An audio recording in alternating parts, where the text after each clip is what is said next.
Hello, this is Dylan broadcasting live from GSM Exchange Trade Zone CTI Wireless 2012. I'm here with Masood with Consumer Solutions. Hi Masood.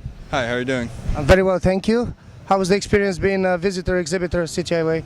It's been a great experience. We met a lot of people that we've been dealing with for years. Just the FaceTime really helps out. And the fact that, you basically exhibit and you show people, we're a legit company. You can check with GSM Exchange, you can check with these other companies in this area. We're still alive. Exactly.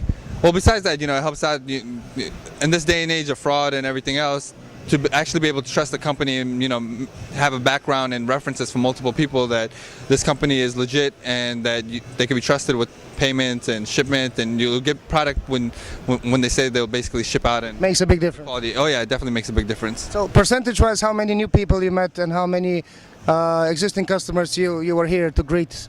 Well, with MSN and BBM, we have thousands of people on our list, but to actually sit down and talk with somebody, it's about 50-50 split of existing customers and new people that we've met. So That's one way to go on a convention, to put the name to the face, Oh yeah, that definitely helps out. I mean, once you actually sit down and shake someone's hand, it makes a big difference with a lot of people. I mean, from the old days to now, that handshake was basically a signed contract right there. Relationship is important. Now, on this note, tell us a bit more about your company. What do you do? When were you established? What do you concentrate on? So basically, we're established in 2000. Our main concentration is Apple products. We do OEM products as well, Samsung, Nokia, Motorola. But basically, as everyone sees, the market really is for Apple right now. That's where the margins are. That's what's hot. The demand's really there for it. So basically, your strongest brand as such it would be Apple at the moment. Yeah, Apple's definitely our strongest brand, and then Samsung's probably the second. They're definitely biting at Apple's ankles right now. I think this is the future now. That's a good thing that you mentioned that.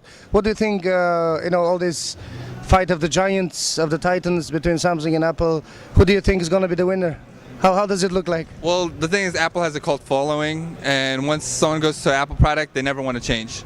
Just because of the security issues and everything else, they know it's a secure platform. Samsung, since they're using Android and it's an open platform, there's security issues. I mean, it's hard for government sales, corporate sales, but Samsung definitely built a very good product. Apple, since they only release a product once a year, it's hard for them to stay with the best hardware, where Apple has multiple launches per year, sometimes 3-4 times for the same product line. So their hardware is definitely superior to Apple's. Their approach is quite different than each other. Oh yeah, definitely. Well, would you say that, because you mentioned, would you say that Apple have, they work, basically they have fans, and Samsung they have clients? Yeah, To be fair. Apple definitely has fanboys. I mean, once they go with Apple, they go with everything, iPod, iPad, iPhone, and I mean, they cover everything, MacBooks, and they'll have everything across the board in product lines. Samsung people, I don't see the loyalty there. So they'll go with whatever product is hot then and there. If BlackBerry comes out, they'll jump to BlackBerry. If something else comes out, they'll jump to that. So, Mobile mercenaries. oh yeah. Building a brand and having a following is very important. So Apple's doing very well in terms of that. But Samsung, they're building a great product. I mean, their screens are amazing. I mean, half the manufacturers are using their screens. So It says a lot. From your perspective, what do you think happened this past year? Let's say, does anything dramatically change? Was there any major shifts in the industry? From your trading perspective, what did you feel happened? Well, I think that basically the manufacturers are using us as market research, where Apple knows where their products are going and they're plopping stores there, and they're having world releases at once. Same with Samsung, they know where their products are going, everyone keeps track of their products, and basically they're using us as market research, like we're doing the dirt work for them. Are you trying to say that they're trying to get much more involved in the distribution channel itself?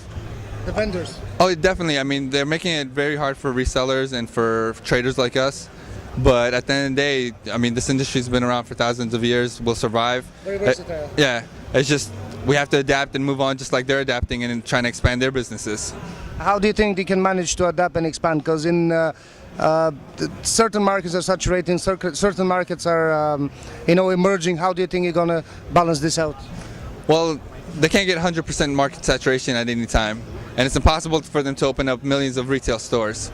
So there will always be a place and a time for us. I mean, even Best Buys, they closed down 50 Best Buys. They own car phone warehouse, and they're a huge distributor of phones and everything else, but they actually had to go in and physically close down 50 stores. When they close down that 50 stores, it creates a vacuum for other markets and other competitors.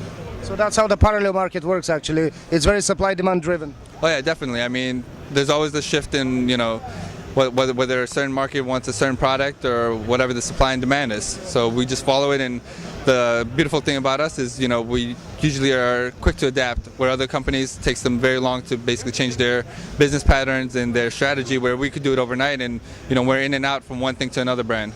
Thank you very much for sharing those insights from the market and about the market.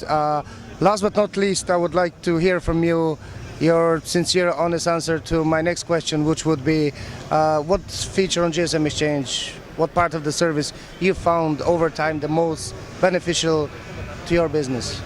Well, I think the main thing is just recommendations. I don't have too much time to sit there and go through all the trading, the trades that are being posted or requests that are being posted, but just the fact that I could call somebody and get an honest reference about somebody, or they could give an honest reference about myself, helps out a lot. I mean, this industry is based on trust. And on trust, and your name is all you have in other. Exactly. And without the trust, I mean, we wouldn't be able to do business. So I think that's definitely the main feature that helps out. Okay, well, we'll try to keep up with the good work. That's what we're here for. It's been a pleasure having you. Thank you. Appreciate it. Thank you very much. This was Dylan from GSM Exchange Trade Zone CTIA Wireless 2012. Thank you.